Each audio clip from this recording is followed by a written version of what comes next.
All right, welcome everybody. And welcome to HackFS Judging Day 7. My name is Kartik. I'm one of the co-founders of ETHGlobal, and I'm super excited to welcome all of you for this call.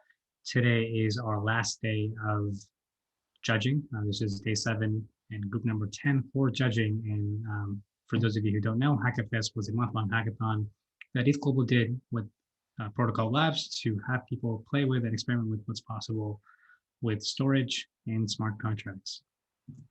So over the past 4 weeks, we had over 470 hackers from 50 different countries and 19 different time zones work on projects of their own choosing to see what they can actually do in the world of decentralized storage and smart contracts. And I'm super happy to announce that over the course of this event, we had 132 projects that came out of this. And we took this entire week to showcase all these projects to all of us and judging them over this call. So before we go into all of our demos for today, I want to quickly walk through some of the logistics of this event and how judging will be set up today. And the quick gist of all of this thing is that there will be 12 teams that are going to be coming on over the next 2 hours, and each team will have 4 minutes for a demo and 4 minutes for Q&A. And to make sure that we have no AV issues, we've asked all of our teams to pre-record their demos so we can go through all of them smoothly. A quick overview on how the event itself was set up. The projects you're going to see today were done with groups of up to 5 team members. A lot of them are working on these projects individually as well. And everything we're going to see today was written over the course of the hackathon, which is in the month of July. And also all tools, and as a criteria to be eligible for this event, everything you're going to see today was required to incorporate technologies and tools from the Protocol Labs and the Ethereum ecosystem. So we're seeing some really, really creative mixes of what you can do with decentralized storage and smart contracts. So as we move on to how judging is going to work, our judges are going to be looking at a project and asking them on how technical, original, practical, and usable a project is. And we understand that everybody has different and varying skill sets, and these 4 categories may not be enough. So to make sure that we account for other possible ways to score a team, we have this catch-all that we like to call the wow factor to help make it easy for all of our judges to score and rate these teams. So before we move on, I want to just emphasize that this event is not a competition. The hackers are very much here to learn. We have so many beginners here at this event that are playing with what's possible with Filecoin and also Ethereum, and they're very much here to share the excitement and demo you what they got built over the course of the past 4 weeks. And the judges are here primarily to give feedback and encourage them and offer their suggestions on how they can take this to the next step. And just to kind of really emphasize this, not everybody is trying to become a business. Our goal is very much experimentation and giving people the opportunity to play with and improve how we can make the ecosystem better. So with that said, these are the projects that are going to be coming on today. And doing the hard job are going to be our 3 judges. I want to welcome Aayush Rajasekaran from Protocol Labs, Griffith from the Ethereum Foundation, and Brantly Millegan from ENS Domains. And with that, I want to welcome them here on this call, and we'll kick off with our very first demo, and that is Team ERC20 Reward Engine for Online Forums. So I see Yao is here. Kick it off with sharing your video. Hi, everyone. Can you hear me okay? Yeah, hey. Yes, we can. Perfect. So should I share my screen now and play the videos? That'll be great. And make sure you check the share audio box. Yep. Okay. Can you see my screen? It's good. So I'm gonna play just a 2-minute video just to introduction about the background of this project and why we're doing it. And then after the 2 minutes, I'm gonna do a real demos to you guys, and hopefully it'll be fun and lots of questions from you guys and feedback welcome. So let's get started.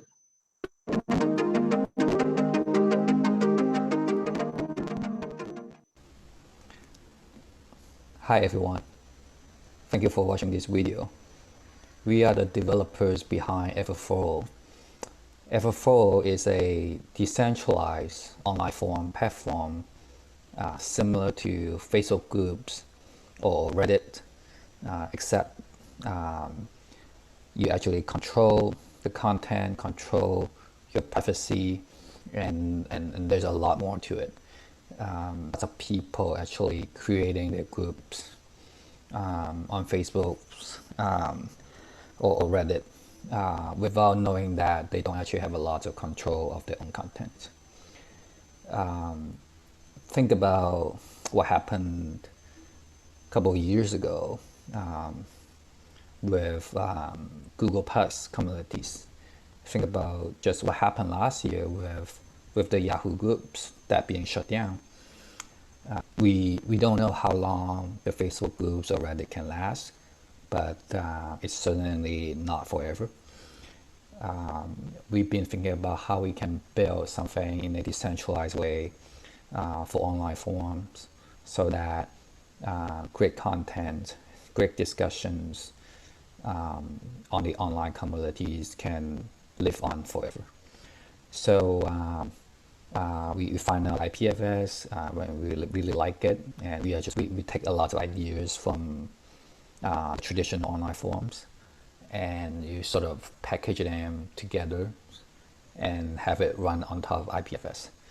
So, but our vision about ETHGlobal is not just about putting the content on the IPFS decentralized in a decentralized way, but we also think about in addition to the content, what about the governance of the communities? What about the ownership of the communities? What about the user privacies? Have confidence knowing that the community he built on this new platform is going to last forever and it's actually owned by them. So these are the quick 2-minute videos. I hope you can hear it okay. So basically, just a quick background, we are building in extensions on top of ETHGlobal, and but the same extension will also be compatible with any other traditional online forum platform. So the extension that we're building is a ERC20 tokens airdrops reward engines for communities, meaning that any communities, whether they are crypto communities or they are not, they can still easily create their own ERC20 tokens easily. So not only creating it, but also ability to reward it. So for the sake of this demo, I created 2 groups. So I'm gonna demo it in what we have done in this month. So we started groups in ETHGlobal, and then there is extension you can enable. So this is specifically we built for this project. So once you enable it, you see the crypto airdrop tabs. You can actually create a new token, or you can actually use existing tokens. So for this demo, for this group, I create a new token, token A, and then token A, 2. So it's actually connect to the testnet right now, and actually creating the smart contract in the back end. So I think the testnet takes about a minute to create it.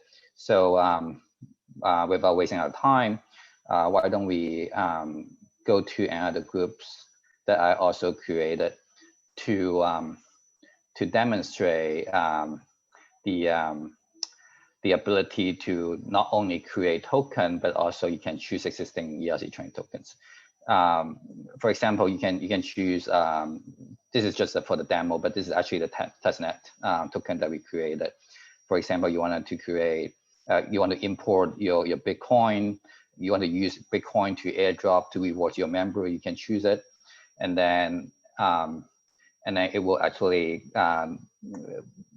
respond with the wallet that you can actually import the amount, and you can actually set the rules to how you're going to reward your members. So for this demo, I'm going to just show how the import is being done here. I'm going to show you the MetaMask. And then let me see, it's not connected. Okay, so let's see, I transfer 1,000, 10,000. Oh, no, that's okay. Yeah, we also want to have some time for Q&A. So if right, so okay, so basically you import it and then you create it. You can actually add rules how you want to reward your members. For example, you want to reward it 1 token for one new topic. For example, you enter the amount and then you create 1 topics, and then you will able to customize the rules. So let's say you create new topics, and then as a member, you will see you are being rewarded from here, right here. Okay, so basically it's how the community owners to configure the reward to their members to encourage participation and so on. And as a member, you can. Sorry, do you mind if I interrupt with a couple questions? Yes, sure. Yeah. So I'm just a little confused. So where is? Sorry, I can't hear you well. Can you hear me now? It's very well, maybe it's my video. Okay, okay. Can you try again? Yeah. So okay, good. Yeah, I guess I'm just so. Where's the information actually living? If I created some group and I'm making some posts and so on, where is that information living? I don't think I got that. Okay, so you mean the content, right? The posts, yes. Right? Yeah. They actually stored in IPFS right now. So if I show that to you on the screen here, let's say I go to another groups. For example, I go to this groups. Let's say I post this content here. Oh, this is old content. So let me think. So basically, when you create something here. You're not sharing your screen right now, just FYI. Oh, okay. Oh, yeah. Sorry. Yeah, I also think. Yeah, we can just talk about it. Okay. Yeah. Oh, okay. Cool. So basically, you will see a IPFS logo. So you see this right here. Can you see it? Yeah. So when all the content are actually synchronized with the IPFS, so these are the node being hosting this content right now. Okay, cool. Yeah. And is it also coordinated on Ethereum? Like, so you're pushing the content to IPFS, but then there must be like the app must have to talk to some kind of other like I get that there's ERC20 tokens and those are being used on Ethereum for like reward systems and stuff. But right. What does the content also go on Ethereum? No, the content is not. The okay. Content is only on IPFS right now. Okay. So it's all yeah. IPFS. Cool. Yeah. Right. Right. So, but the Ethereum, the tokens are on. Right, on Ethereum.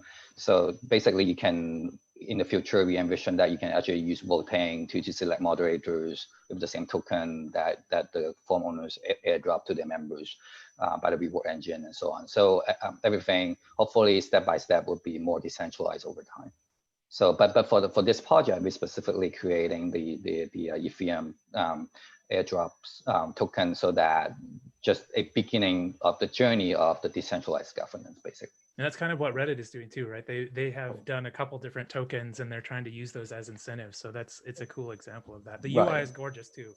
Yeah, I was going to say that too. Your UI is beautiful. I love how good it looks. Yeah, I wanted to comment on that. Yeah, I mean the UI looks great. So just so I understand, do you have a team? Was this by yourself? Did you use a framework for the UI? Like, how did you achieve this UI? So we are using the Node.js and we've been building it for 6 months just for Everflow for the platform. But for this hackathon, we specifically spent last month just to build the ERC20 tokens for airdrops. So that project's been going around for a couple of months, and we just launched it 2 months ago. And we are thinking about how we can sort of getting more attention and using this hackathon as a way to motivate our team to continue to work on things that's the most important to them. And we have 3 people, by the way. We have years of experience on online forums platform. So we build a lot of plugin for like Bulletin, VHVB. So we know the pain of the forum owners and the end users. And I personally love Facebook's groups. I think their UI is fantastic, but there's a lot of disadvantage to it, right? Being a more web 3.0 guy. So I want to marry that interface with the old spirit of online forums, where it's a lot more freedoms. Back in the day, in the news groups, in the NTP, you can host your own news server, and you can use your own client without too much control from someone else. So we wanted to bring back that kind of feeling to everyone. Definitely, and, yeah. Okay, that's great. So that makes a lot of sense. So you're saying that the hackathon project is adding the ERC20 functionality to Ever4. That's the hackathon project. Yeah, Okay. yeah, but the sense. way, Okay. right, yeah, the way we structure it is so that the extension can be repackaged for other traditional online forums, so that not just Ever4, but any forum that's been around for 20 years can start incorporating this into the platform. So, yeah. Awesome. And with that, we'll move on to our second demo for the day. Thanks so much. Yeah, thank you very much. Thank you. Yeah. And, I see the team is here, so I'll let Free Mail come on and kick off with their screen share.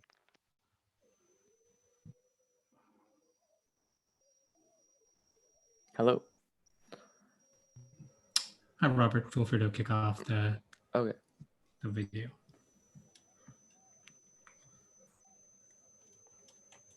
To begin my hello, today I will be presenting Freemail. So why is peer-to-peer messaging useful? First of all, the receiver and sender can be obfuscated, and it is encrypted. So what makes Freemail unique? First of all, it's extensible. It can be used with any email client, including Outlook and Thunderbird. We have authenticated encryption. The sender and receiver are obfuscated, and data is stored on a decentralized database.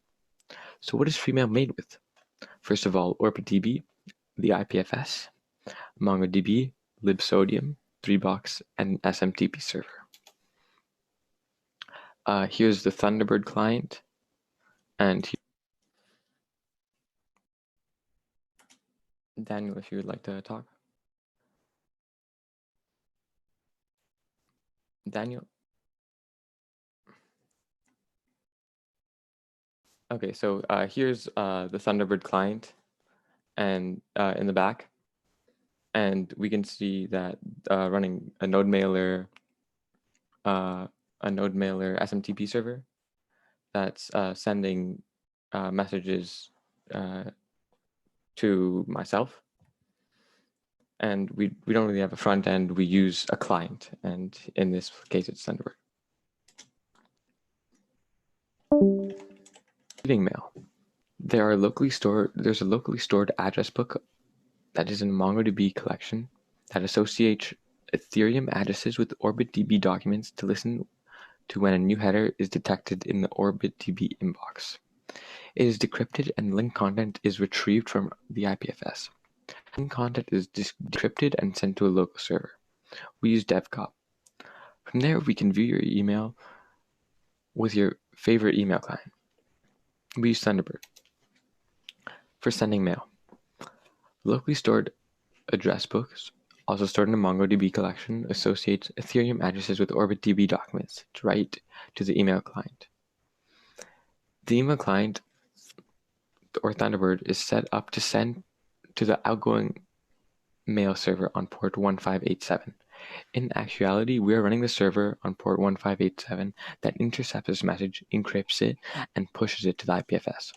After this, an appropriate header is generated and sent to the OrbitDB document.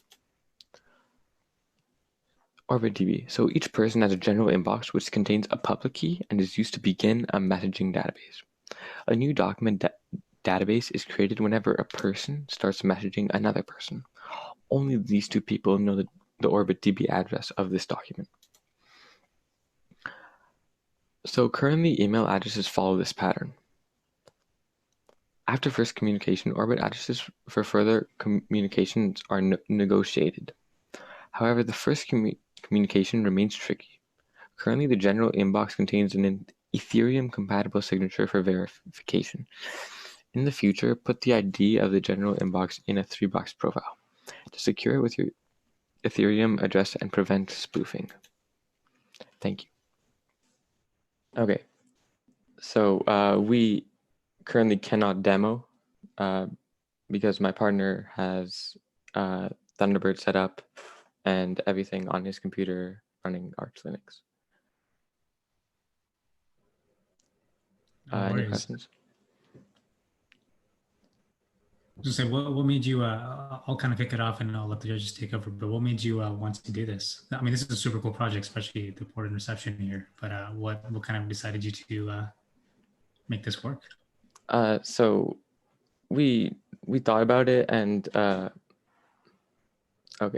we thought about it, and how has this not been made yet? Basically, the receiver and sender are totally obfuscated, and no one, even the government, can find out what's happening. So we thought it was a really cool idea, and it was interesting, and we would love to make this work. Yeah, no, I think it looks really cool, and we need something like this. So does the demo work all the way? Oh, I think, okay, Daniel is trying to say something here. Yeah, Daniel. But we can't hear you. Yeah, Trent is. Can we make sure there's not some AV setting on our side? Looks Maybe like it's. leave and rejoin or something. Yeah, you even could talk us through it. I'd like to know about the encryption. So are you using, do you fall back on like 3-box to handle encryption, or are you doing the encryption yourself? We used a library called Libsodium, and we're using. Oh, that was this Libsodium. Okay. Yeah, we're using public and private keys to obfuscate like headers and all the information. And this is all running on a local Node.js app that has to connect to a client. Sorry, so pardon me, can you hear me now? Yes. Yes. Okay, good. So sorry, I just wanted to more thoroughly answer there was a previous question about the rough, like the motivation behind this. And just kind of, while Robert answered it greatly, it's helpful to think of like a practical example. So the real thing that I thought was, like an application was, for example, the case of Edward Snowden, right, where he wanted to communicate with the journalist. I forgot her name, but in order to communicate with her, if I'm not mistaken, he he needed to create like an email account somewhere, right? Because he couldn't constantly run his own server. So he would go through the Tor network onto Gmail, create a new Gmail account. I think it was Gmail, through said Tor network, and then through a third friend negotiate the public-private keys, right? Sorry, the public key that he would that. So our system is supposed to make that bit simpler, because it's impossible to tell the difference kind of between nodes in the IPFS network, as in you don't know where a message is actually coming from, right? The Tor network here is not a problem. There isn't like a client server model where the server could maintain record of who's connecting and so on. So sorry, what was were there any other questions? I'm sorry, I've been. We bounced around with encryption, but I think it got answered. Yeah, it's So does this currently work? I'm sorry. Oh, that. So right now, yeah, the encryption things are not being encrypted fully. But as it stands, yeah, I can create an account and I can send an email. And it does push it to IPFS, and then it does receive the header in I have not tested this with multiple accounts. I've only tested it sending one email to yourself, but the two systems, the server and the system that's supposed to send the email to your IMAP server, so like the SMTP server sort of, and the sender program, they both clearly do work. Nice. And the IPFS is the link between, and I can kill the program, start it up again, and it will receive the emails that were sent before. So that's it's persistent in IPFS. Nice. Yeah. Mhm. Right. Cool. Yeah, no, I think this is great. I think I definitely agree with your how has this not already been built yet sentiment. I think there have been some attempts at building something like this, but it's great. Good job. Yeah, I think Thank you. to add on, I think it's called MailChain. It's something like MailChain. I think I've seen something like this before where they use Ethereum addresses to encrypt messages like email back and forth. But I think what you guys have done here with the hijacking the SMTP is something that I've never seen before. Like getting it to interface with a traditional client was pretty brilliant. I think that was a cool move. Well, thank you. It's only like a fake. It only interfaces with Right. the It just client like locally, but it doesn't proxies it work with- basically. yeah. Yeah. It doesn't send it to like Gmail or something. It's Right. not real. Yeah. Well, thank you. So. Thank you. Awesome. Thank you so much, Springmail. And with that, we'll move on to our third demo, and that is RedditDAO. So I'll be playing this video for the team, and then the team will be here to answer any questions.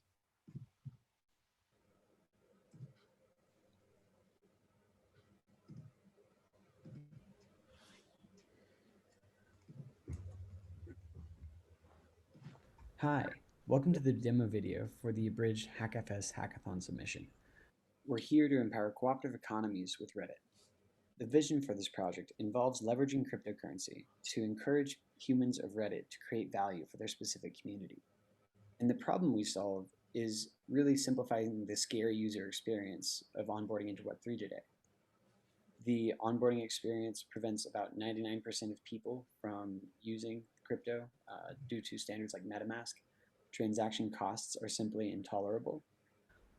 And so our solution is to use DAOOps, which is building Web3 and Web2 and creating systems that integrate both of these technologies in order to create a nice and fluid user experience. The stack includes the abridged SDK, a Taurus login and OAuth system, as well as K-channels to scale. And our solution includes this advanced private key management system, state channels and a relayer, and of course, using the Reddit interface to make token distribution extremely seamless. Time for the demo. Okay, so I'm a new user. I'm called the Etherworld, and I'm just joining this new subreddit that I really think is super cool. I'm like reading through this new thread and be like, wow, this post is awesome. And the purpose of our demo really is making it as easy as possible for people to actually get onboarded and begin receiving tokens. And so I'm just hanging out, and boom, immediately am greeted by a bot who's like, thanks for commenting, please claim your reward. And I don't know what this means really. I don't really need to know what this means, but I'm immediately directed out of the page to a new wallet. This is using the Taurus login with the abridged contract account on the back end. In the future, we have some ways to make this more seamless to be all built within the Reddit interface, but right now, this is what we're building with. We now see that, okay, yes, I have received 1 moon, which is really epic. Like, I didn't do anything. I didn't even know what a moon is, but at very least, I am able to actually start monitoring what this means. And if it does have monetary value, I can immediately see that. The next piece here is like continuing to understand, okay, so if I like am around here and I'm like, thanks, Lurky bot, thank you for the moon, I really appreciate it. And the system will continue to give points based on contributions in this page. And I know this is really gameable for now, but it's a very simple proof of concept, and eventually we can make a system that's more modular that people will be able to, or admin will be able to monitor or provide different solutions for. And so once you have these moons, and I just received another one for that second comment, I can withdraw from the K channels. So this withdraw is actually going to bring the moons from layer 2 down to layer 1. This is using the abridged relayer. And the nice thing about the abridged relayer is that it is configurable. So you could have within this Reddit an ability to at LurkyBot or at some of the other users and send moons either on layer 2 to other people, or you could actually withdraw those moons onto layer 1 using the relayer. And this relayer is configured for ETH payments, and so it's actually sending some ETH to the user so that they can pay for this transaction. It's not requiring any refund. And the relay is also just the cost of a single transaction. And the other piece here is that you can actually pay in moons and configure the relayer for paying so in moons.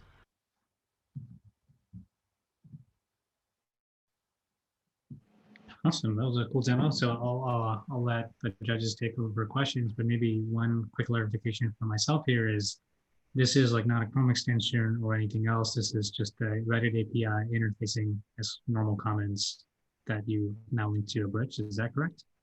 That's exactly correct. Okay. So Awesome. just integrated into the Reddit API. Awesome. Yeah, like I'll let the custody judges is a take- cool thing to start talking about, kind of piggybacking on that. Sort of like they're logging in with Taurus, so Taurus handles the private keys. Is that how it works? Mm-hmm. That's right. That's right. Cool. So we have And, this yeah. notion of what we're calling auth keys. So it's a contract-based wallet. So your first auth key, which is counterfactually generated based off of the salt from your private key that's coming from Reddit. And so you can have this like guardian access. So in the background, we have a default where and we'll expose for intermediate and advanced users the ability to remove this guardian key, but it allows for the ability, what we call incremental decentralization, where at the very beginning, we help you walk through this where you have a guardian by default, and then at whatever like threshold, if you're an app provider, let's say it's because you're not going to put your life savings in crypto when you're first starting out, right? And so you are going to put $1 or $5 What do you in, mean? or not until you understand key management, right? And that's the big UX hurdle. And what we're trying to do is align incentives here. So when you're starting out, you're dipping your toes in, you have a couple of dollars in, maybe you've gotten some free moons, and maybe you get a little bit of ETH, a couple dollars worth, a cup of coffee worth. And so like, you're not really caring so much about like, if I have a guardian or whatnot, because there's not a lot at stake. And then once you get into it, once you're generating comments on Reddit, once you're like accruing more value, you're like, wait a second, like who has access to this money? Is this really my money? And your incentives are more aligned when you as a user are interested and motivated, because now you have more at stake. And so, then you can remove your guardian if you want. We call this incremental decentralization. Then you, instead of getting hit with advanced mode at the very beginning, where you have to learn about key management, we defer that to when the user is comfortable, when they're incentivized to learn about it. Very good. You guys Quick know question. I love good onboarding UX. Go ahead, Brantly. Yeah, no, very good. So maybe I missed this. So your project was called RedditDAO. Was there a DAO that I missed? Yeah, let's talk about voting. Yeah, I'm happy to dig into that. That was actually the original. We pivoted a few times. We also were thinking about using XDAI originally for the scaling solution, which we talked to Austin to like a large extent with. I think DAO though is a relatively flexible term. And to me, honestly, any token network, I think Ethereum and Bitcoin are effectively DAOs, right? They're coordinating people across the world to do a specific thing for the benefit of that network, and everyone who holds that token have the incentive to make it more valuable, right? So definitely using DAO in a more flexible way. There's no voting or fund management necessarily within the system that we built. But there certainly could be very easily if you're already setting up a non-custodial wallet for them and giving them tokens. A natural use case would be to use those tokens for a little utility within some kind of system like this forum. Yeah, Totally. essentially what we wanted to do was be able to incentivize upvotes or downvotes, and those would actually be DAO votes. But the limitation of the Reddit API is that you don't get to see who upvoted or downvoted, you get an aggregate total. And so instead of having some complex UX, we decided just to like award anyone that just comments. That makes sense. Couple quick questions. So I think this project is great. I think it's really creative. I feel like I didn't get it initially, but now this makes a lot of sense, and you're definitely solving a very real problem here. I'm curious to know, what was your because it feels like the real problem you're solving is definitely like an onboarding problem, where getting people onto Web3 world is hard. Is that what you started out to solve, or did you all just kind of end up there? That was the main motivation, and we think of like the layer 2 is actually a UX issue.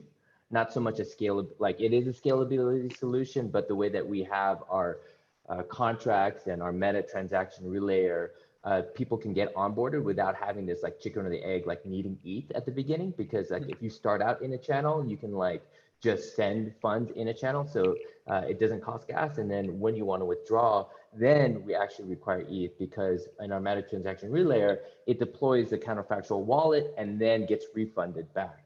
Right. And so the layer 2 issue combined with this smart contract and the CF wallet allows for an easier onboarding experience that allows them to incrementally decentralize. So it definitely was like an onboarding kind of focus.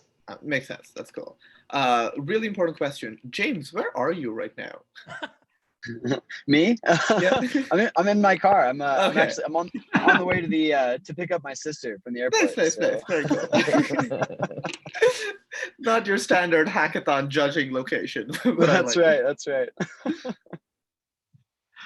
Amazing. All right. Well, thank you so much, both James and it's a really cool demo. And with that, we'll move on to our next project. So please welcome E.Coin by Song. So I know you're here. Feel free to share your screen. Hi, everyone.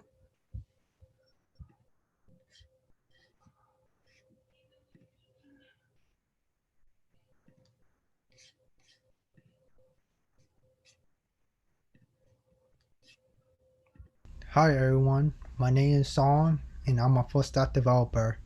I built this Red app called E.Coin, which rewards customers with tokens when they make a purchase from a restaurant. So right now, many restaurants are struggling on gaining customers because of the pandemic. Customers feel discouraged to go outside because of restrictions, especially the social distance. Most small restaurants do not have the budget to promote their menu or advertise it. So here is where this Red app can help. It can reward customers with tokens when they make a purchase from a restaurant, which will encourage customers to go out and eat at these restaurants and earning tokens. Customers can redeem these tokens for discounts or prices. Restaurants can promote their menu by creating profile and upload image of their food and drinks with descriptions and price on this app for customers to see. All the image that the restaurant uploads will be stored on the free storage. Tokens are created using the ERC20 standards to work on the Ethereum platform. And it's time for the demo. So here's the homepage of the website, and we click on see restaurant in the list of restaurants, and we can see the deals for this restaurants. And here's the deals. And if you want to create a profile for restaurants, then you can enter the name of the restaurants.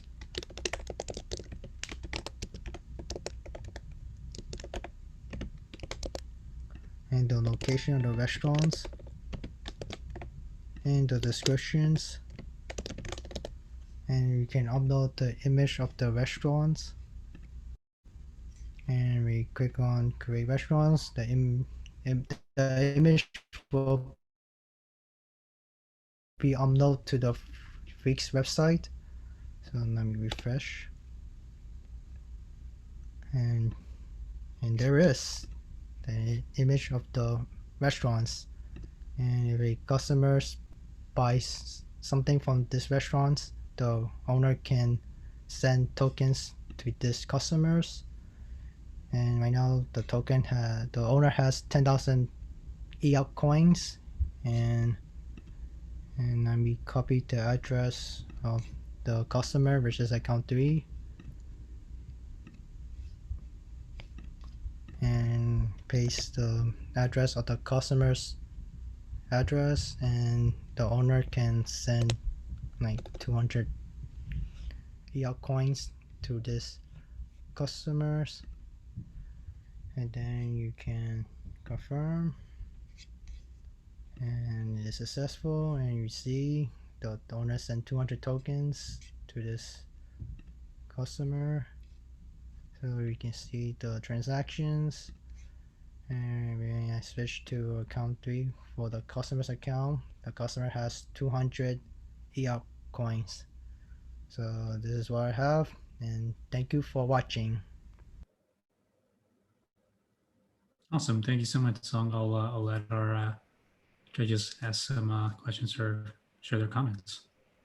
I'd love to see like a gasless solution here, like adding in meta transactions, something that you'd be handing out, like a signature-based system, because a lot of these are probably could be used for interesting things, but it's almost like you got to worry about all that gas that's going to be going into distributing those tokens.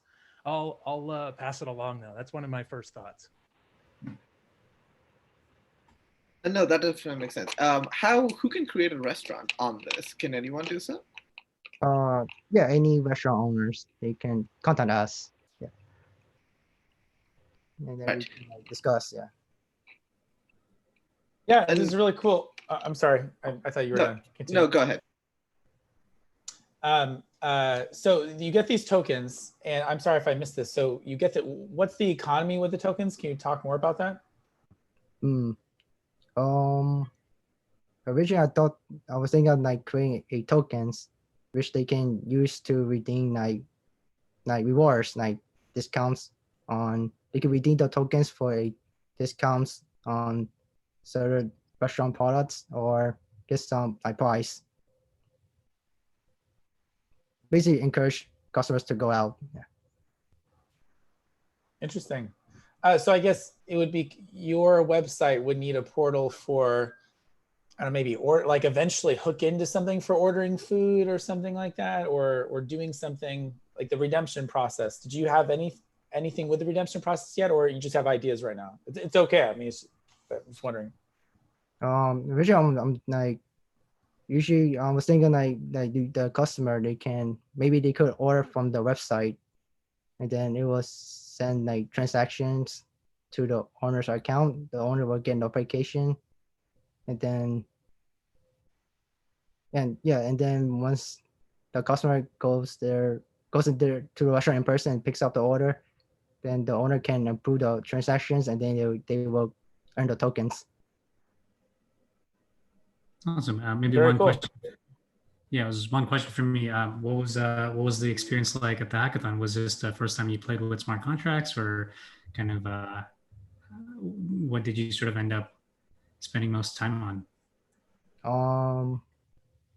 Mostly the idea, and then the design, and the bot chain, because I was very new to bot chain, and then I had to learn how to create smart contract using Solidity. And were you a team of one, or do you have other folks on your team? Oh, I'm by myself. Okay. So I was doing everything: the design, the front end, back end, and the Solidity. Oh wow! I'm well, good job. interested in that. Yeah. What was your tech stack? What did you use? Like, what tools did you use? How did it go?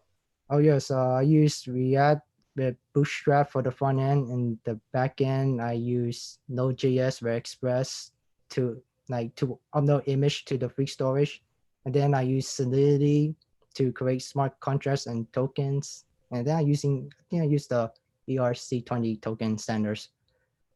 From Open Zeppelin, probably. Maybe. Cool. Awesome.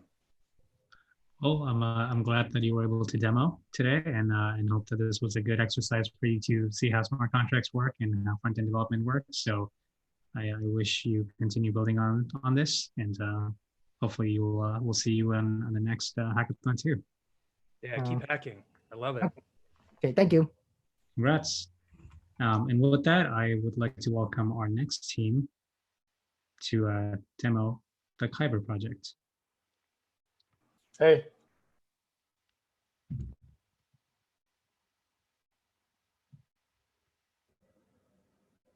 I think if you're ready, feel free to unmute yourself and start the screen share. If not, we'll wait a few more seconds.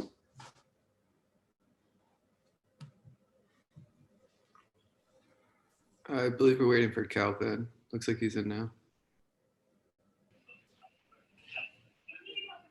Hey. Hello? Hey, Calvin.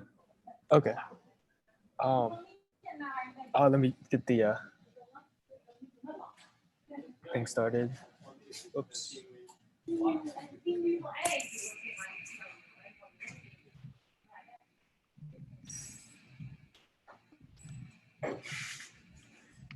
Okay, there we go. So this is just the draft UI that we have. It's not entirely complete, but that's kind of like the article. But I'm just gonna play the video. Sounds great.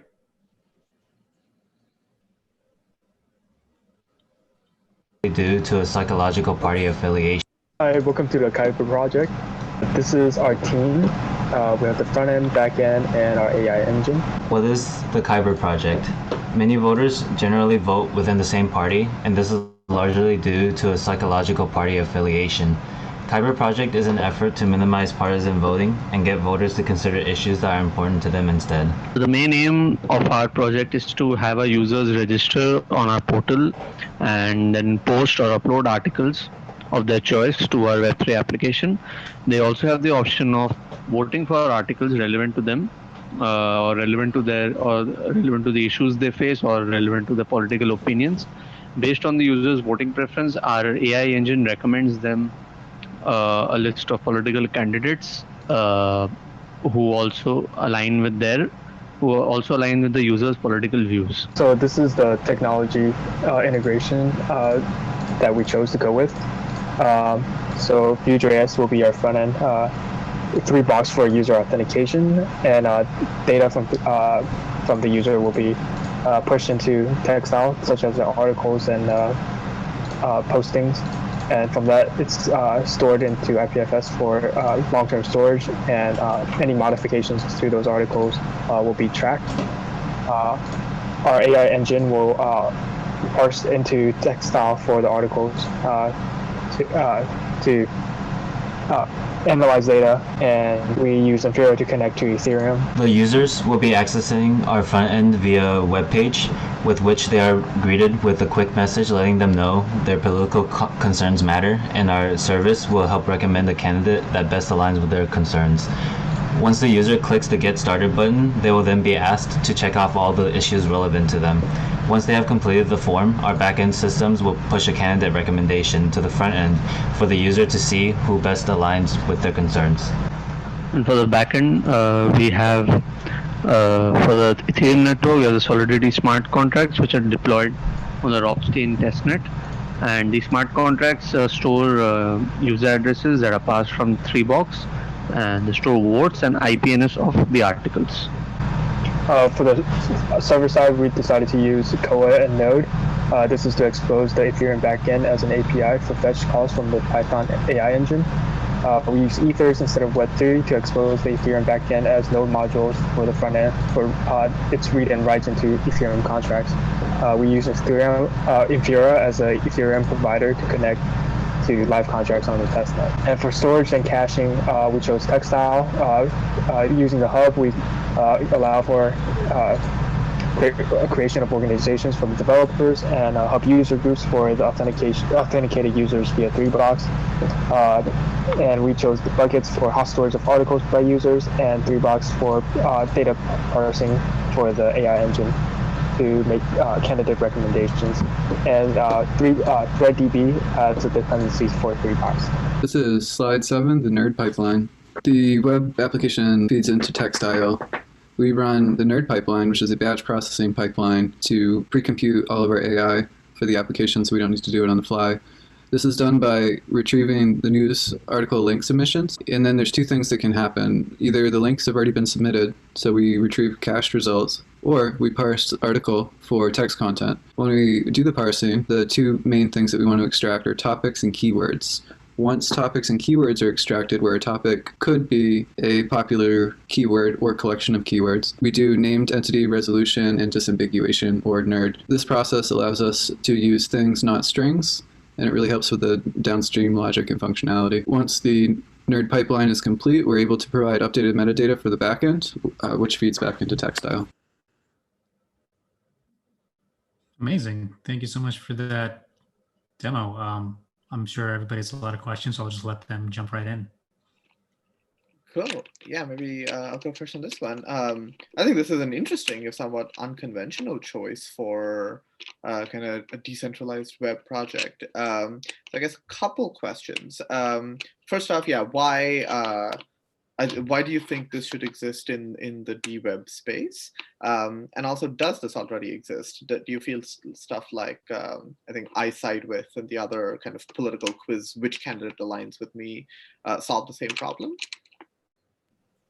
So one of the main things that we wanted to do is to kind of like track consistency of candidates. So articles are pushed like into the web if they're modifiable or can be taken down. I think pushing the articles into IPFS allows for a censorship-resistant method of tracking what candidates do in the past, and you can see that over time throughout history. Yeah, it makes sense to be using something like IPFS and Ethereum, where you can be writing this kind of stuff, kind of like signing the hashes of the articles that get trained by the ML or whatever, and having that kind of attestation on chain. It's a good way to kind of keep that from being tampered with, because there's a lot of scary stuff that could be tampered with here. Like I can see why IPFS and Ethereum. Yep, I definitely find that argument persuasive. Yeah, and then I guess the other question is, AI touches a part of my brain that gets that doesn't work very well. But can you describe how you answer the question of which candidate aligns with a certain user's views, at least at a high level?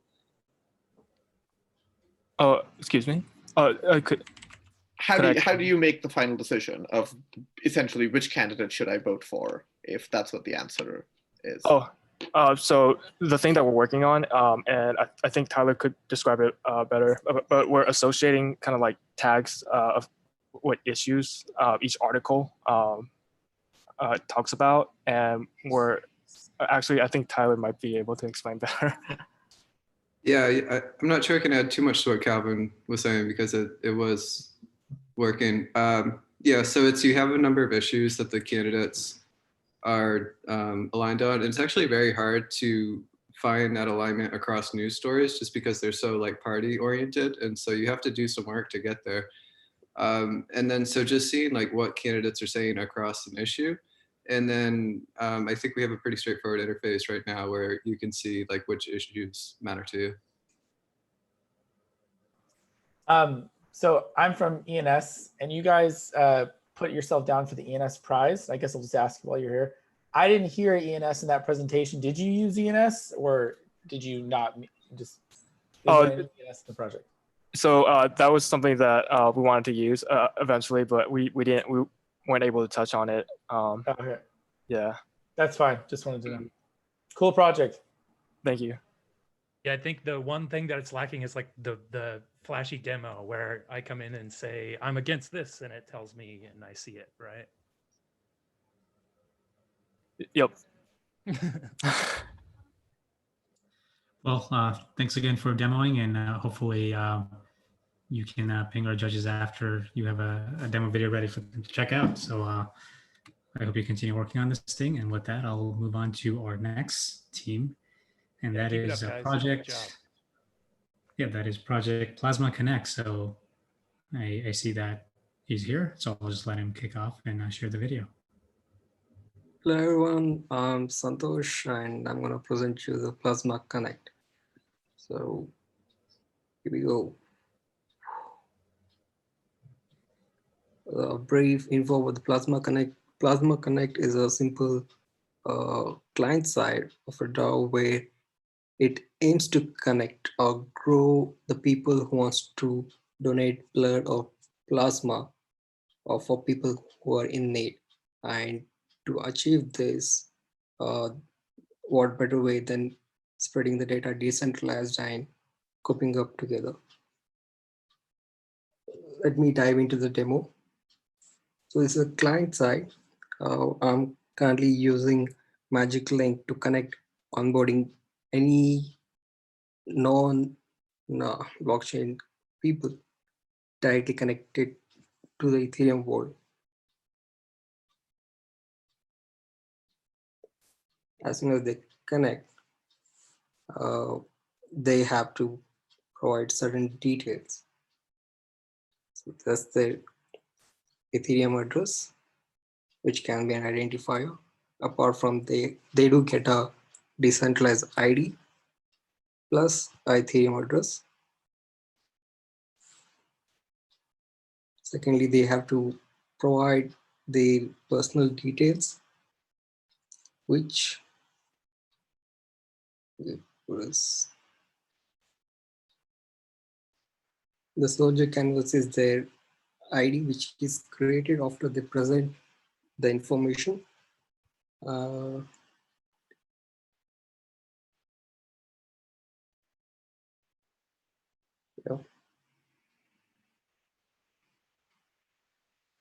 So okay.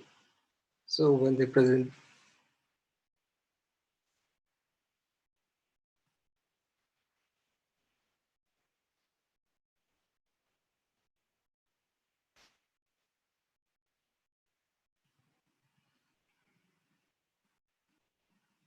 the data is then first encrypted,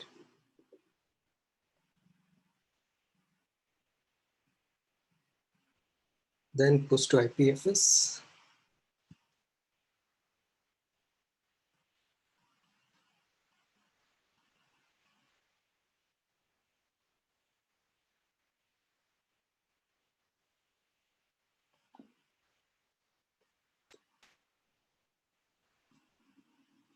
then deployed on the smart contract, directly writes to the smart contract.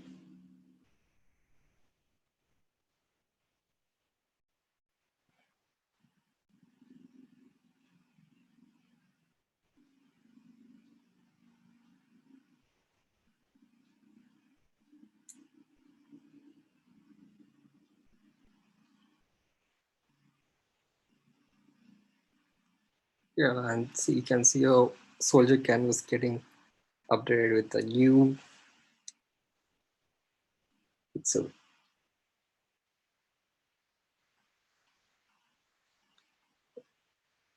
So this is a simple client for Plasma Connect.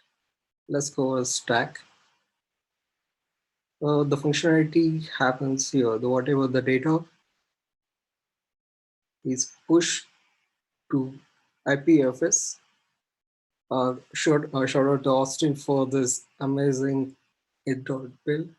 Alright, so the data when it's pushed to IPFS is addressed to the DAO, the people who is going to organize the event. So it will be a one entity where people organizer can connect and retrieve the data, or where the DAO can be on top of everything. And the DAO provides incentives for warriors to organize themselves, to incentivize to work together and to contribute or conduct drives and donate plasma or blood.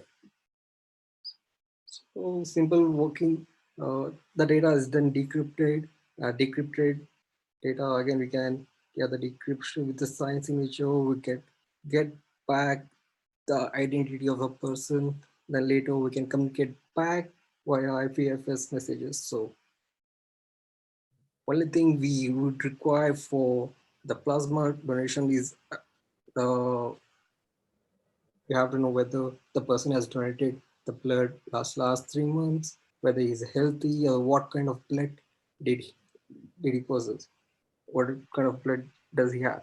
So according to that, we can match the donor to the receiver and connect to the person, everything decentralizedly and securely. So this is Plasma Connect. Awesome. This is super cool. I'll let our judges ask any questions. Yeah, can you tell us about what was the hardest part of making this project? The hardest part would be onboarding. So when you consider getting people to use it, the initial idea was to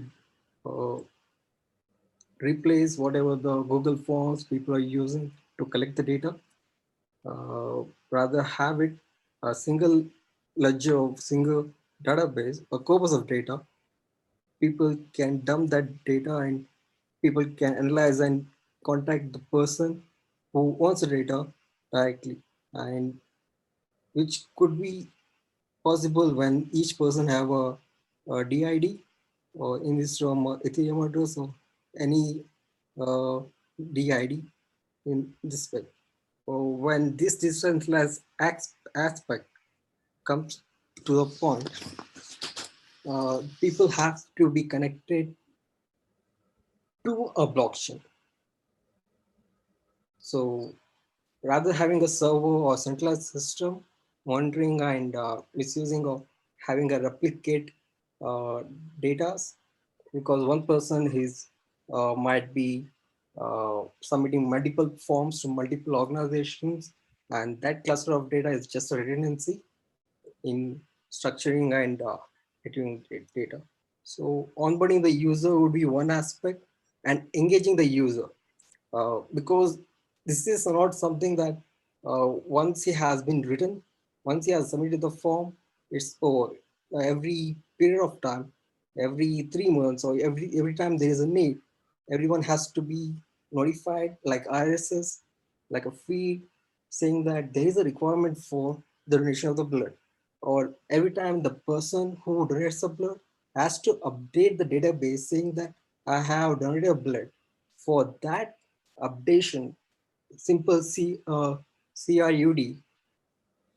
they have to incentivize. To engage them is another problem. So those aspects which were initially a solution for Web 2 are the bottleneck for Web 3 because it cost.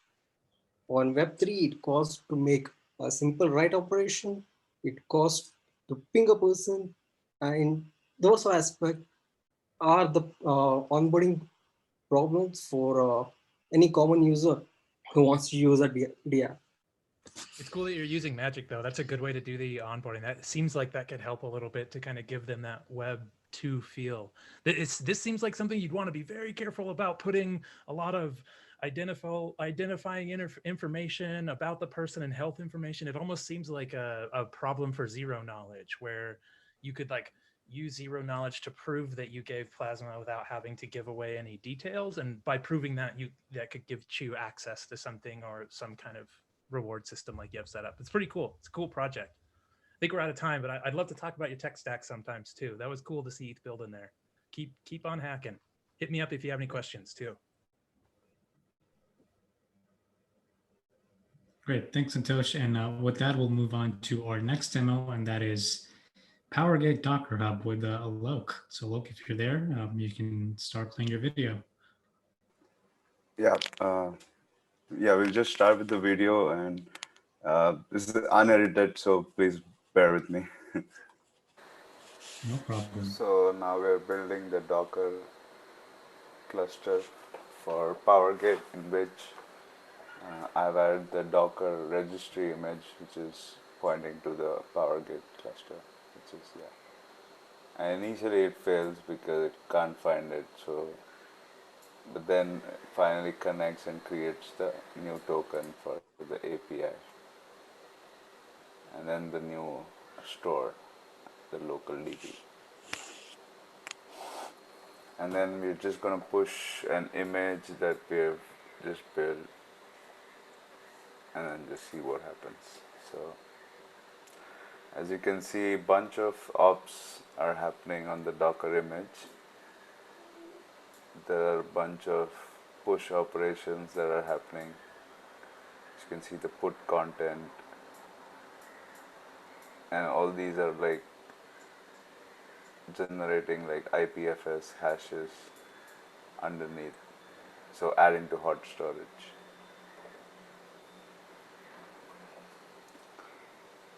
Yeah, so the IPFS hash. And we also store the job IDs for the storage configs on Powergate. Yeah, so as you can see, all the images, the sub images are getting pushed.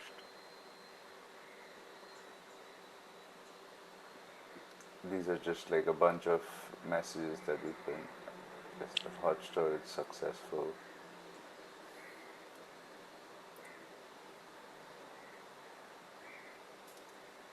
Yes, and then we also see the testnet trying to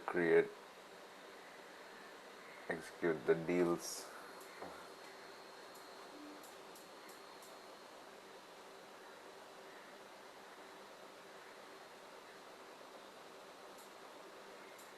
Yeah. So Docker is doing this for some reason.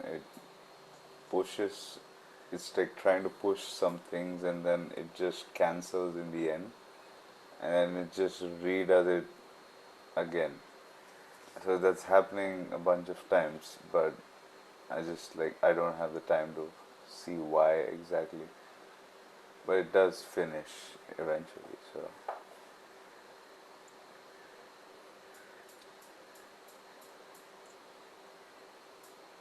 Yes, so yeah, I think we can go to the question. So maybe, Alok, I think it would be super helpful for you to just kind of explain to all of us one more time what you wanted to do and sort of how close you got to it. I know we saw the demo, but just hearing why and what it is going to be helpful.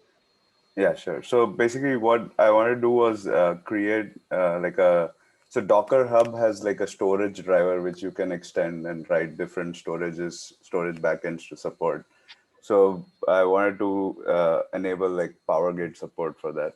So I built this storage driver, so the Powergate usually has like a key value type interface, and the Docker storage registry is sort of a file system interface. So it's mostly like just connecting the two and having like an intermediate local DB, which sort of stores temporary manifest information, and then we can even back that manifest up so that to like IPFS or some other or to Powergate, and then instantiate other clients in other machines and things like that. Yeah, I hope that was clear.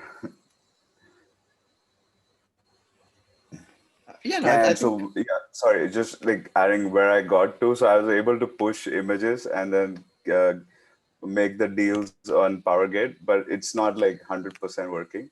It's still a work in progress. But yeah, I was able to push and create the deals and using the Go client for the Powergate. Right. No, this is a really cool idea. I like it a lot. I'm curious, did you talk to any of the textile folks during HackFest?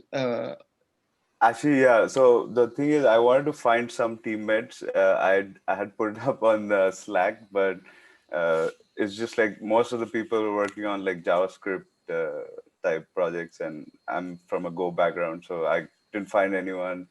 And then I had I had a lot of work on my main job, so I didn't have too much time to interact during the hackathon.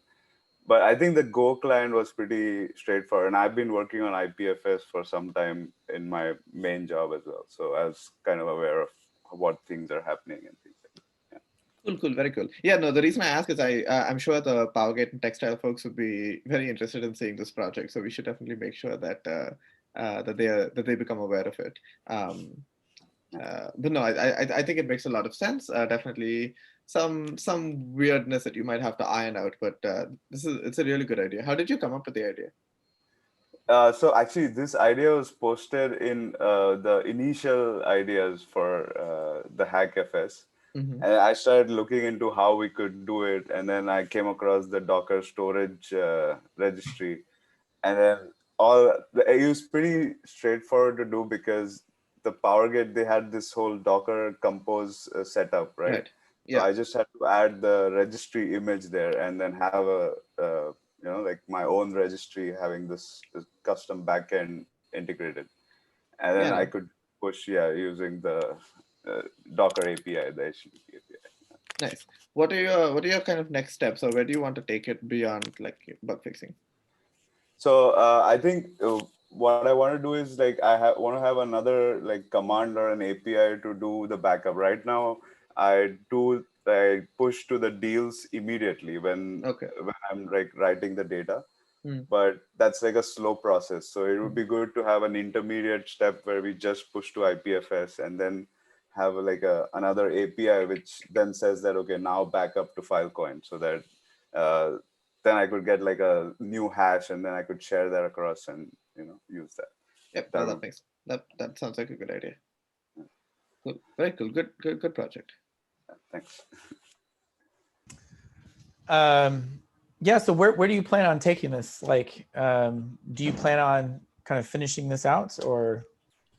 Yeah, I definitely wanted to finish it. I was not sure because as the hackathon date ended, I did want to work on it, but I didn't want to, be bad on the competition that I did after the end of the date. But I'll keep working on it, make sure it works completely. Like right now, there's some issues in pulling the image that was not there conveniently in the demo, but yeah, I would like to solve that issue as well. So there are a couple of small issues, and I think, I mean, it should be like, it has to be integrated within the Powergate, family of apps to be able to be useful. Yeah. Definitely keep working on this. I think that's the key, is like see this to the end. It seems like a very cool project, and tag us on Twitter when you finish it. Let's see a screenshot. Yeah. Okay, sure. But it sounds like you should go talk to those other teams too. Like, so a lot of this is over my head. I get the Docker stuff, I get the storage driver, but I don't know about the deals and the Powergate stuff. So it seems like very specific, very niche. So I'd love to see you connect with those guys. It sounds like maybe they work on something similar. Yeah, so the Powergate is like they have like a tiered storage system where they have hot storage within IPFS, and then the cold storage is on Filecoin. So it's like an API where it's easier for people to get into Filecoin rather than directly using the Lotus node or things like that. Yeah. Very cool. And you tried to build like a driver to integrate that with the Docker storage stuff, so people could have containers that sort of were backed by these tiers of like basically financially backed storage, which is really cool. Exactly. Neat. Okay, awesome. Keep it up, man. Keep hammering at it. Very cool project. Definitely see through till the end, and just comment for Kartik and Trent as well. We definitely want to make textile folks aware of this, and ideally get them to talk to each other, because I think they'll be excited. I'm pretty sure they'll be excited.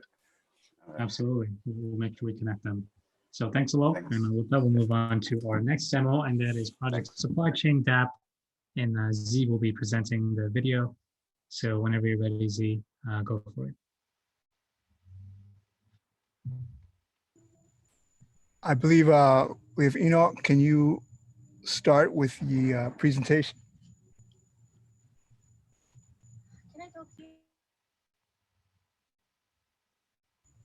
If I guess he's not, I believe he's still muted.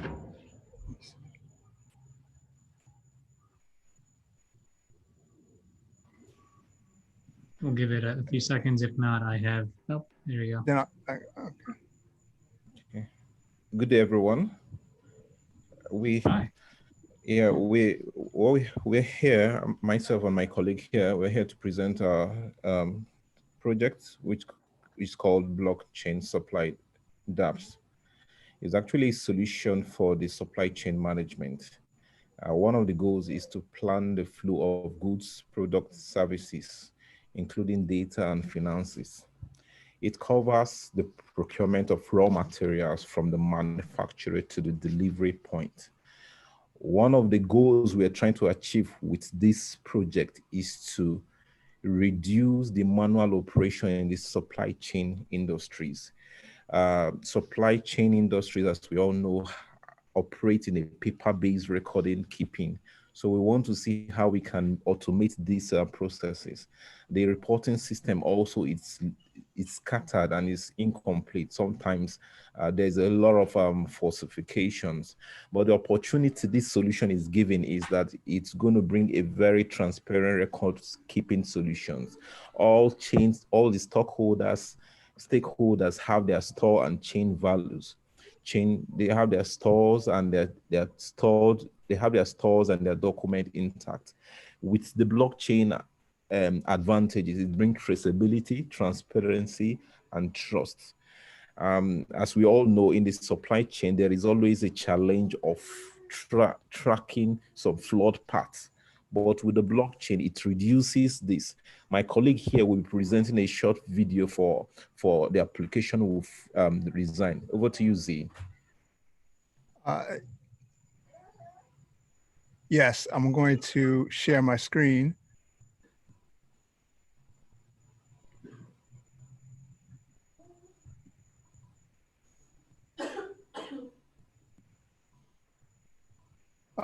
I'm sorry, I have to quickly disconnect and quick connect again.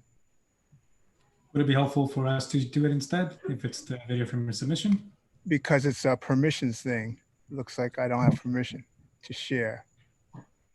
We can quickly test that. Just give us 2 seconds.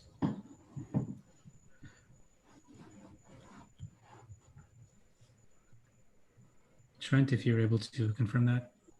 There we go.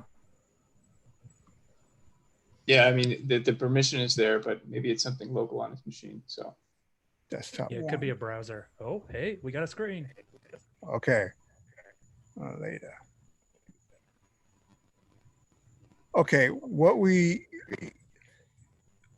see here is the producer side. If he has a product, he's going to enter his information so it can be stored on the blockchain. Can you guys hear me? See it? Yep, we got it. So unfortunately, we weren't able to finish this as we had hoped, but here's a little demo of what we are trying to accomplish. So a person here will go ahead and enter their product name. I'll just give an example.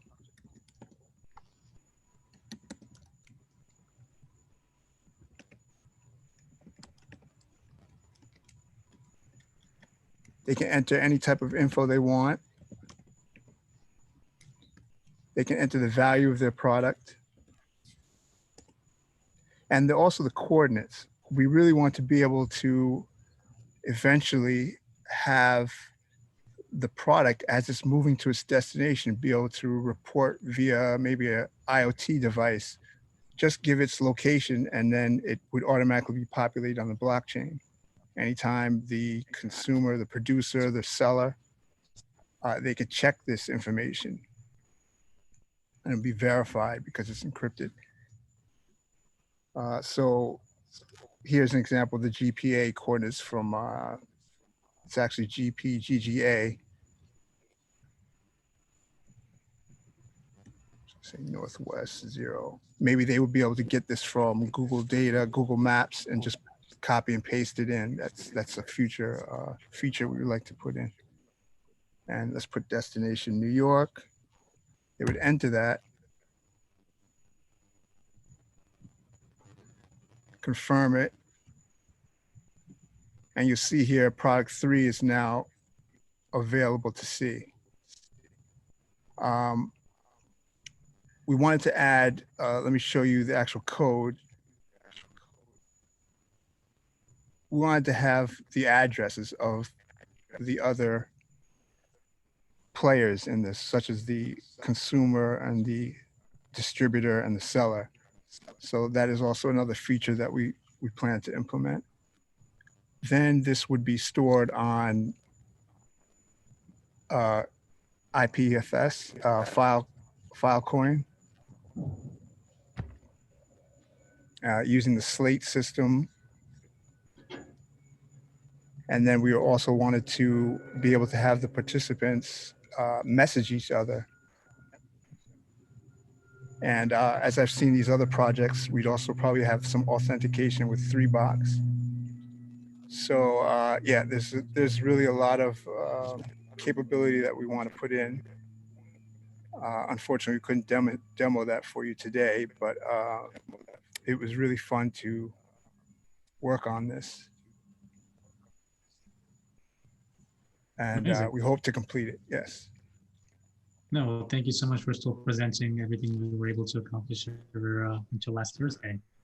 Was this sort of the first time you were playing with smart contracts, or what kind of made you work on this project? Yeah, I've been interested in this space a long time. I've been working consensus, bootcamp, online training, and you know, I really should reach out for help a little bit more to move things along, but I'm learning, and I really like to learn on myself and get over those humps. And I really made a big leap with this project. So it was really fun working, even though we couldn't finish it. Yeah, wow. What was the hardest? Okay, so if you're learning a lot, I mean, that's great. What was the hardest part for you? The hardest part was managing multiple data, getting it from the front end to the blockchain and then back. You know, getting a single value was easy, but multiple values, you know, it were just small glitches that, you know, we were hard to find. And also using, I was coming from JavaScript, just pure JavaScript, and then just digging into React. And then, hey, there's a lot of updates. Everything's changing. You know, I've been working since, what is version 0.4. And I like to really mess with the code and keep everything with the comments, and probably too much. I should just build. So I really learned, and that's what I'm gonna focus on next time.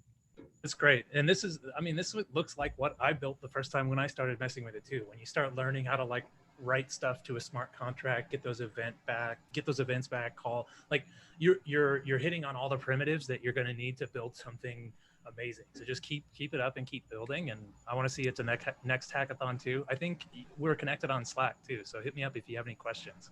I've got tons of tutorials. All right. Yes. Thank you. Thanks a lot. Awesome. Yeah. Cool. Thanks a lot. All right. Thank you. Thank you. Congrats on demoing. Good and job, with guys. that, we have 3 more projects to go before we finish judging for HackFS, and I'd like to now call up Decentralized Bull Market Directory to come on and kick off with their video.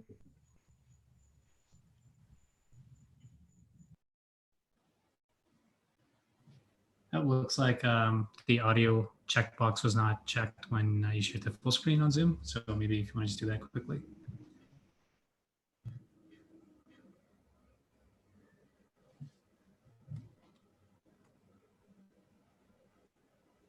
Which was, hello everyone. Thank you for finding time to see our presentation. Today I'm going to tell you about our HackFS project, which was called Decentralized Full Market, and in short, DFUMA. The team that has been working on the project is myself, Tomasz Kopacki, and Nix Biegen. And we together have plenty of years of experience in building solutions for Web 2.0. And now we thought that it's time to see what's happening in Web 3.0 space. Our idea was to build decentralized data market and connect advertisers with providers. So by advertisers, I mean some websites aggregating the offers like comparison sites, and the providers are the companies that offer a product or a service. And to that, we wanted to build a model of incentives to also include users. So the advertisers and providers would have a common goal of attracting users to the offer, and the user could also have some benefits from actually seeing the offers. How did it go? The first week, we started learning about IPFS and its ecosystem. Thanks to the great docs, we could easily wrap our heads around what's the problem space that IPFS is trying to cater for, and also what were the tools that were helping to implement solutions for IPFS. So with that, onto the second week, we started playing with textile buckets and Builder and see if it can help us solve our problems. We also had fantastic support on the Slack channel. So thank you to the teams for helping us with, especially the textile team with buckets configuration. It led us during the third week to creating the initial the app. So what we did was creating a smart contract and connecting it to the web UI. We also started working on a content manager that would help us manage the content of a bucket.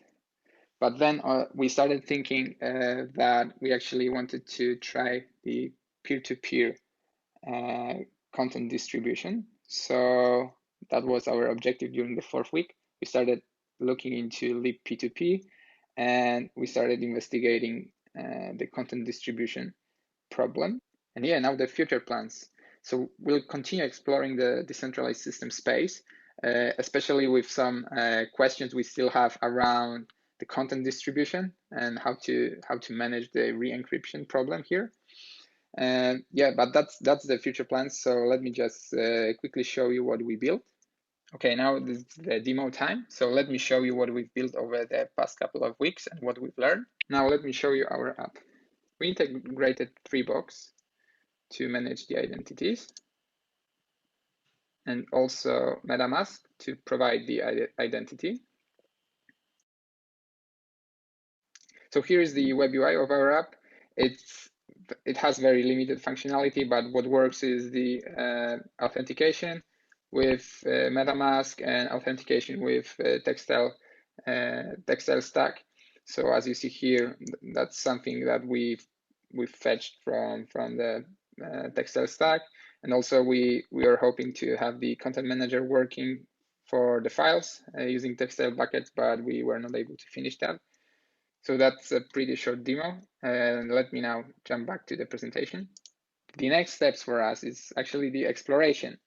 We discovered a lot of problems that we could solve for, and some of them are presented on this slide. Okay, time to wrap up. Yeah, feel free to follow our discoveries because we are really pumped for research. Thank you very much, and thank you ETHGlobal and sponsors. See you all next time.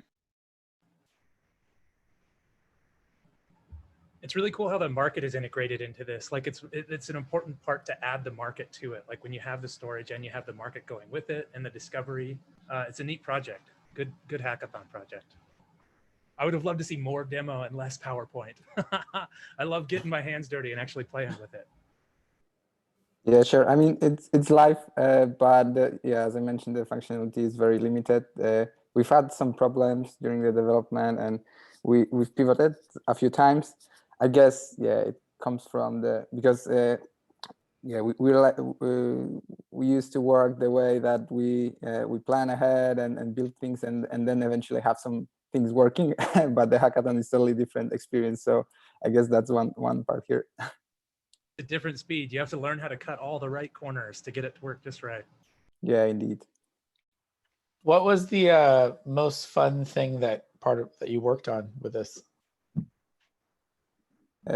I think that personally, I like the content distribution problem the most. It was totally new space to me, and during I think it was the second demo, second weekly demo that the problem was discussed with Juan, and I think that yeah, this is very interesting part here. But also what I find missing is the end-to-end developer experience. That is, yeah, we've had our problems with getting things working and so on. So I believe that this is a very interesting space as well to contribute to. In terms of it's less about the web itself; it's more about the tooling, building the tooling layer here as well. I'd love to hear more about that. Like, what tools did you use? What happened? Yeah, so we are trying to, I guess, go with the monorepo approach as we were used to that, but then it ended up that it was, yeah, the idea was not the best one to start with, because we had some problems on how to copy the ABIs into, you know, on the build pipeline and so on. So also the typings for TypeScript were missing sometimes, and I think that yeah, it would be cool to build something like a single command to deploy things to testnet and have some you know, wallets out there that would provide the current contract that is being deployed with some test money, so we could have the very neat experience. Yeah, you were using Biddler, right? I have a Biddler script that does that. Hit me up on Twitter. Yeah, exactly. I'll hook you up. We've used it actually. Yeah, we used your script. Yeah, we modified it a little bit. Yeah, we wanted to have it live, so not on a local host. So it took actually a bit longer than we thought to deploy this on Heroku, configure all of the WebSockets plus all the missing pieces. So there is not like a good good document for this, you know, for deploying all of those pieces, different technologies. It takes a lot. That's Web3, man. It's a lot of complicated stuff. It's yeah, cool. quite Yeah, fresh, the but market yeah. discovery is fun.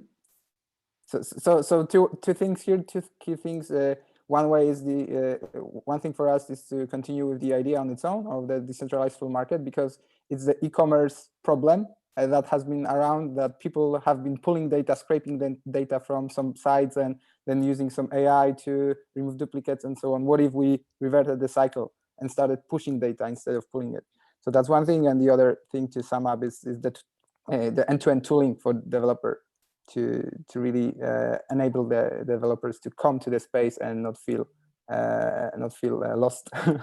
Definitely. Can I just add that your presentation looked really good? Like, oh, thank you. Very nice, very good slides, beautiful slides. Thanks, man. Keep hacking, guys. I think that should be like a thing, like 2 thumbs up, keep working, keep building. I want to see you guys in more hackathons. Like, keep creating. something awesome will happen there. Sure thing. Yeah, see you around then. Yeah, thanks a lot. Thanks, folks.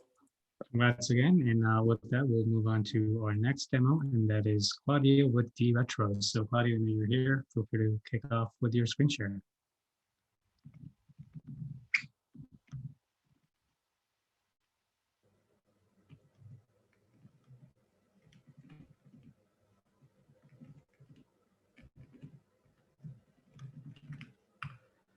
And in case you're saying something, we don't have audio, but if the video hasn't started playing yet, or you're muted. So okay, yeah, okay, perfect.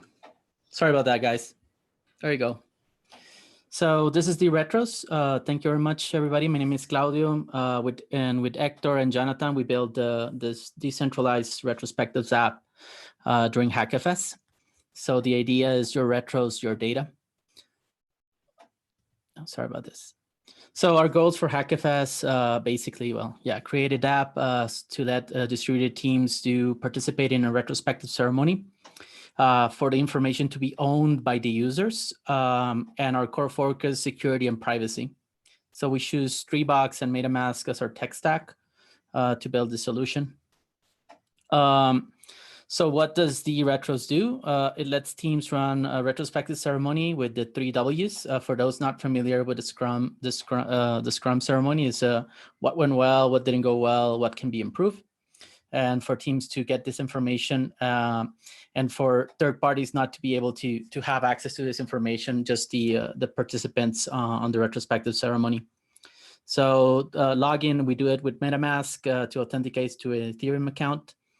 We leverage 3 box spaces to store all the retrospectives data, and users sign the retrospective ceremony with their 3 box account. So that means that all the information is being stored in their 3 box account, and we just provide the game dynamic. Okay, ready for the demo. I'm gonna, let's see. Okay, there you go. Okay, guys, so this is the DRetros demo video. This is what we managed to do in just 4 weeks. Really learned a lot, and so we are using the Treebox platform to do this. So dapp. So we sign in, and so we get where's the Brave browser? So we get the authorization for the wallet to use it. So we said connect. So we're connecting that. Okay, then we get the Treebox connect your data. Yes, we're going to continue. We're going to confirm our wallet.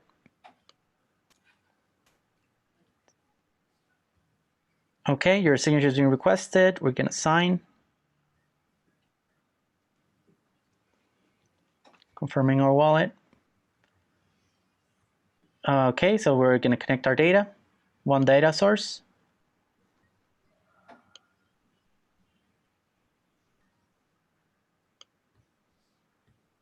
Signing in. Okay, so we're logged in. So this is DRetros. So this is where we're going to be the dashboard. So here you see DRetros, which is one of the retrospectives we want to do. Right now we didn't have we ran into a bunch of issues building this, but had a lot of fun. So when you select DRetros, it jumps into the game dynamic of the retrospective, which is what went well, what didn't go well, what can be improved. We didn't manage. You can write on this. You can see how many votes, what didn't go well. Basically, not enough time. What can be improved? More time. Get familiar with dapp development. What went well? HackFS rocks. And so this is what we managed to do. So it's basically get the game dynamic, get all this information. Right now it's not saved in the Treebox space. We're working on that, and we'll continue working on it after HackFS. So, well, this is a quick demo. Thank you very much. Really had a lot of fun. Thank you very much, Joel, from the Treebox team, for helping us out. And we're looking forward to keep building on top of Treebox. Thank you very much. This is all. So what we learned, basically, so we come from the Atlassian ecosystem. So we've been building applications for age-old teams for the last 6 years. And for us, it was our first understanding on how to build a decentralized app, how it should behave, which was totally new for us. So we're still learning on that one. We underestimated the real-time messaging. We're going to be using Treebox threads in our next version. The idea is that anybody, a party could log in and start writing into that Treebox space. And so that was a challenge we faced. But the Treebox team has pointed us to the right direction on that one. So that's cool. So that's the next step. Well, we're going to continue building DRetros, the real-time messaging. We're going to work on that. We couldn't work on something that's the wow factor, which is basically supporting video and audio. So basically, we can do transcripts on that and leverage IPFS to store that. So that's hopefully in the next version for our beta launch. So, well, that's about it. Thank you. Gracias. Danke. Grazie from Hector, Jonathan, and myself. Thank you very much, everybody. That's all for this demo. Amazing. Very cool. What a good idea. Like, obviously, your audience is generally going to be excited if you present something that they would want to use. And given that you're presenting to a bunch of tech people and software engineers, we're all excited. No, I think this is a really creative idea. Cool project. Well done. Yeah, you guys needed to get this done. Like, this is the thing. Like, this is such a good idea. The execution, you guys, no matter what, keep building, finish this idea. This isn't like, usually most hackathons ideas are like, okay, you learned, but you need to get context for the space and find something that like will find market fit. And I think that you have the fit here. Like, it's a great use for it. Get her done, man. No, and it was a great excuse, right? So we managed to do our first MVPs on other platforms, decentralized platforms. We didn't get up and running on that, but then like HackFS was right around the corner, and so we said, you know what? Let's do it. Let's do it for 4 weeks. Let's try to understand where we stand. We managed to get some people excited about this, and we have some 10, 12 people sign up in the beta group. So if anybody wants to hit me up, please do so. I'm still going to be there in the Filecoin Slack group. So yeah, happy to send the invites to everybody who's interested in this. Absolutely. You should just send a message to the attendee group and put that on the showcase channel. All right, can I say something real quick? Yeah. I agree. I think something like this, highly useful, would get huge amounts of use in the space. I mean, people are constantly doing retrospectives and things like that all the time. How is the voting working? Where was that like happening? I was curious about that. Yes. So right now that will happen in the Treebox space. So basically, when everybody goes in, signs this space, it means we were going to keep a tab on that, right? So you're not able to. There's going to be two ways to do it. Either you would like for it to be anonymous when do the voting, so you don't do any group thinking, right? Or you can make it right in the open, right? Like Claudio voted for this, or Kartik voted for that, and just put that over, leave it in the open. But yeah, we're leveraging Treebox. We really liked it a lot. Really give us like a really good stepping stone in order for us to build it up. But the idea is to have it in the Treebox space, but sign with your Ethereum account or your Treebox account. That way, you know that it was your vote, and nobody can vote for you. Yeah, I think that's the key here. Is it can't be tampered with, it can't be censored. There are so many things where, you know, there just could be some FUD around attacking someone who came out with this smart contract vulnerability, right? It's a perfect thing to be like, you know, he or she can tweet it and say, hey, you know, I did this thing, and it can't get attacked, right? And I think that's really cool. Yeah, but most importantly is that you're owning that information, yep. Right? We're not owning anything. That means if DRetros goes away, you keep that data, and if somebody provides a game dynamic, you can reuse that data, and that's not lost. So that's some feedback we gotten from our customers, enterprise customers, like, okay, what happened? Because we are storing that information, and we saw that need in the market, and this is an experiment we're doing. Yeah, we're gonna start with the small teams, small groups, startups, and then hopefully go up market. But anyhow, it's a need right now. Keep building. Tag us on Twitter. Thank you. Amazing. Well, congrats to you and the rest of the team. And with that, we'll move on to our last demo for the day. So cheers. Thank you very much. Let's welcome Matisse from Browser Streaming. Hello. Nice to be here. Hi. To give you a little context, this project is like a continuation from the last hackathon, Hack Money, where we built like a decentralized university. So a very important piece that was missing was a decentralized platform for streaming, where teachers could stream classrooms for students. So I'm going to present this demo of this experiment I did, and let's see what you think of it. Hello, I'm going to present the Uproot streaming application. First of all, I'm going to start the streaming. I need to connect my wallet. This MetaMask is configured in my browser already. And then I'm going to fetch my credentials to connect to Flick through an API using a smart contract that stores my credentials.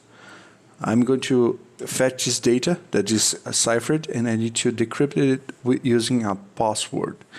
If I don't know the password, I can request a new one, go to Flick and put a new set of API keys in secret, no problem, and record it in the smart contract for future uses.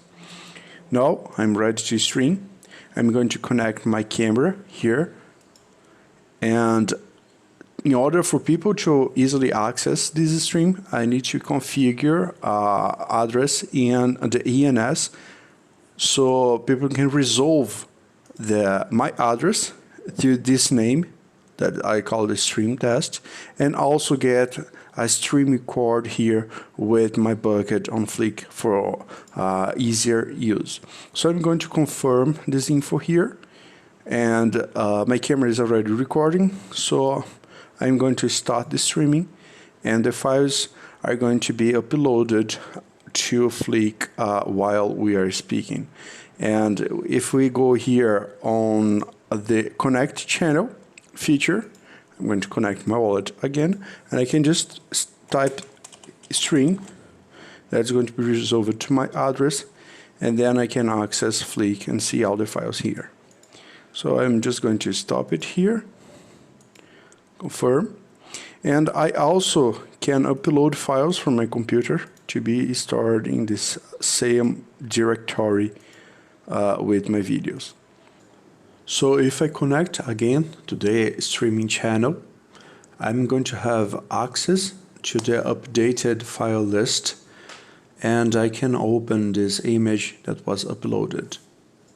For video files, I can do the same process to reproduce them in my browser, but currently there's no protocol established yet to play the chunk of files, the chunk of videos seamlessly as we would experience normally in a streaming application use HTTPS, because HLS, one of the protocols that handles this on common applications like Netflix, YouTube, can join the files one after another inside one video streaming to all the players, but inside IPFS and Filecoin, there is right now no way to make this process happen without downloading every file and merging them inside one stream inside the protocol level. This is a work in progress. There is much to be done in the protocol level until we can have live streaming using IPFS and Filecoin, but I hope that this application can be of use. Thank you all.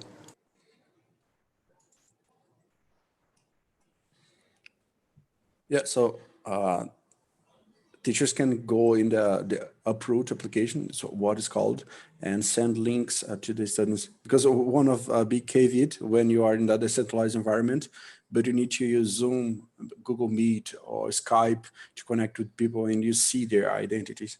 So we need to cover up this flaw. It's not like a ready product yet, but was a great experiment over this hackathon.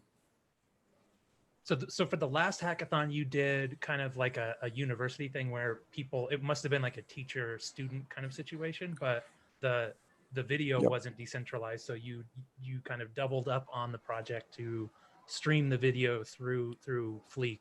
Is that right? And yes. ENS, there was ENS in there too. That was great. Yeah. Great. But it's a standalone tool as well, so it can be used in any other project as well, or even in the next global event from you guys. So what about streaming money there? It seems like maybe you did that in the last hackathon, but it seems like there should be some streaming money going on there with Ethereum. Yeah. On this last weekend, I implemented new Cipher. It was not inside the hackathon, but the idea is that you only get the decryption key. Actually, to be honest, I did not implement the Cipher entirely. I implemented only Umbral encryption, but the idea is that you only get the decryption key if you have a smart contract inside that university that give you access in that classroom.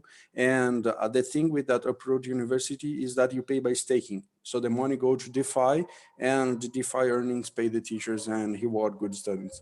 Okay, so there's kind of a lot of Ethereum in there with staking and tokens and stuff. Okay, I gotcha. Awesome project. Yeah, interesting. Can you tell me more about, so you did the custom text record with the stream key. That was really cool. Can you tell me more about how that was used? I kind of missed that. So you're storing something in this text record, and then how is that being used in your project? Yeah, you could write the address to fed the endpoint that Fleek gives you. It's like they are abstracting the IPNS, but would work with IPNS as well the same way. But instead of having an address for that, a big hash that can be unfriendly, I can just ask for the record calling string. So instead of description, instead of email, and I get the string record. Okay, that's cool. How many people are on your team, by the way? On the Uproot project, the university, there are 3. On this streaming platform, only myself. Okay. Seems like a lot of technical stuff you had to tackle to make that streaming video work. Is that true? True, but I guarantee there's a lot of bugs. Me too. All my code, man. I know how it goes. Appreciate the honesty. When you go alone, man, you go fast, but you go all wrong. I hear that. Yeah. So are you going to keep it going? Like what? Okay, so there was the university. Now there's like the streaming video. Like what's next? I guess maybe whatever Kartik comes up for the next theme for the next hackathon. That'll be your third piece. Actually, what we need mostly right now is users, because we had like a beta classroom, last beta classroom in the Uproot with like 4 persons. They all loved. I can do it 8, with 16, 20, 100, and then it can become the next thing. Hit me up on Twitter, man. I'm always trying to stream, and if we can integrate some kind of Ethereum stuff into it, it'd be a lot of fun. Yeah, for sure, man. We got a ecosystem grant from AVE, and we are like trying to build community. That would be great. Thank you. Amazing. Well, I hope you continue working on it, and can't wait to see how this connects with the next hackathon. So with that, I want to thank everybody. This was our last demo for HackFS. A big congratulations to all the teams who presented today and everybody who's been part of this event for the past month, and all of our judges, of course, for this entire week, and especially Aayush, Austin, and Brantly today. So thanks again for giving us your evening. Thanks again for sharing some amazing insights and feedback with all of our teams. And we'll see you on with the HackFS finale next Tuesday at 12:30 p.m. Eastern. So looking forward to seeing everybody here. And thanks again. Hope you have a great rest of the weekend. Yeah, peace. Thanks, guys. Happy Bowtie Friday. Bye.